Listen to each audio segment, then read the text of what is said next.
The way he'd said it, stirring sounded absolutely sinister, like it should be a first-degree felony, not something you did to cookie dough. Okay, Annabeth said, glaring at the Centaur. Thank you, Chiron, Captain Sunshine. Whatever's going on, I agree with Rachel. Jason has been chosen to lead this quest, so... Why hasn't he been claimed? Somebody yelled from the Ares cabin. If he's so important... He has been claimed, Chiron announced. Long ago. Jason, give them a demonstration.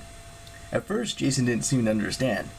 He stepped forward nervously, but Piper couldn't help thinking about how amazing he looked with his blonde hair glowing in the firelight, his regal features like a Roman statue's. He glanced up at Piper, and she nodded encouragingly. She mimicked flipping a coin. Jason reached in his pocket. His coin flashed in the air, and when he caught it in his hand, he was holding a lance, a rod of gold about 7 feet long, with a spear tip at one end. The other demigods gasped. Rachel and Annabeth stepped back to avoid the point, which looked as sharp as an ice pick. How is that? Annabeth hesitated. I thought you had a sword. It comes up tails, I think, Jason said. Same coin, long-range weapon form. Dude, I want one, somebody called from the Ares cabin. Better than Clarice's electric spear, lamer, one of his brothers agreed. Electric, Jason murmured, like it was a good idea. Back away. Annabeth and Rachel got the message. Jason raised his javelin, and thunder broke the open sky. Every hair on Piper's arm stood straight up. Lightning arced down through the golden spear point and hit the campfire with the force of an artillery shell. When the smoke cleared, the ringing in Piper's ears subsided. The entire camp sat frozen in shock, half blind. Covered in ashes, staring at the place where the fire had been. Cinders rained down everywhere. A burning log had impaled itself a few inches from the sleeping kid Clovis, who hadn't even stirred. Jason lowered his lance. Sorry. Chiron brushed some burning coals out of his beard. He grimaced as if his worst fears had been confirmed. A little overkill, perhaps, but you've made your point, and I believe we know who your father is. Jupiter, Jason said. I mean, Zeus, Lord of the Sky. Piper couldn't help smiling. It made perfect sense. The most powerful god, the father of all the greatest heroes in ancient myths. No one else could possibly be Jason's dad. Apparently, the rest of the campers weren't so sure. Everything broke into chaos, with dozens of people asking questions, until Annabeth raised her arms. Hold it, she said. How can he be the son of Zeus? The big three, their pact not to have mortal kids. How could we not have known about him sooner? Chiron didn't answer, but Piper got the feeling she knew, and the truth was not good. The important thing, Rachel said, is that Jason is here now.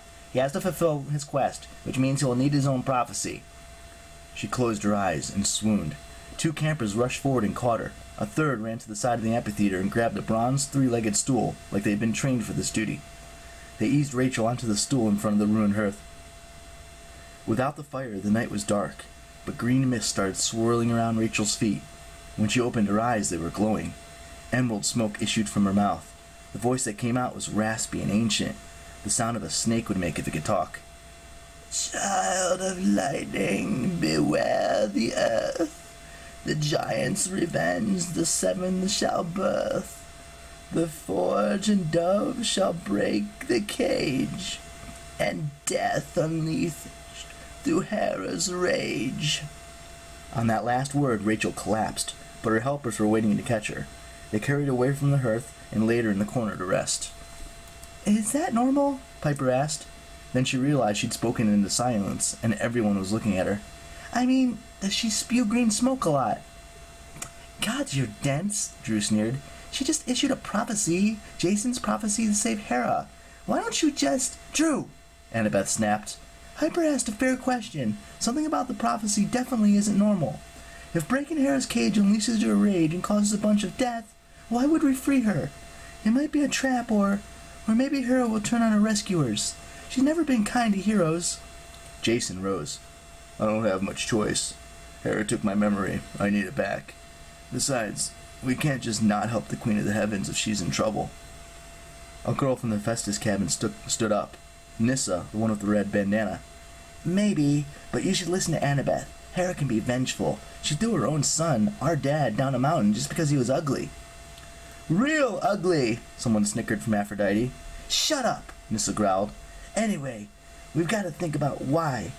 Why beware the earth? And what's the giant's revenge? What we're dealing with here is powerful enough to kidnap the Queen of Heavens. No one answered, but Piper noticed Annabeth and Chiron having a silent exchange. Piper thought it went something like, Annabeth, the Giant's revenge? No, it can't be. Chiron, don't speak of it here. Don't scare them. Annabeth, you're kidding me. We can't be that unlucky. Chiron, later, child. If you told them everything, they would be too terrified to proceed. Piper knew it was crazy to think that she could read their expressions so well. Two people she barely knew, but she was absolutely positive she understood them, and it scared the jeebies out of her.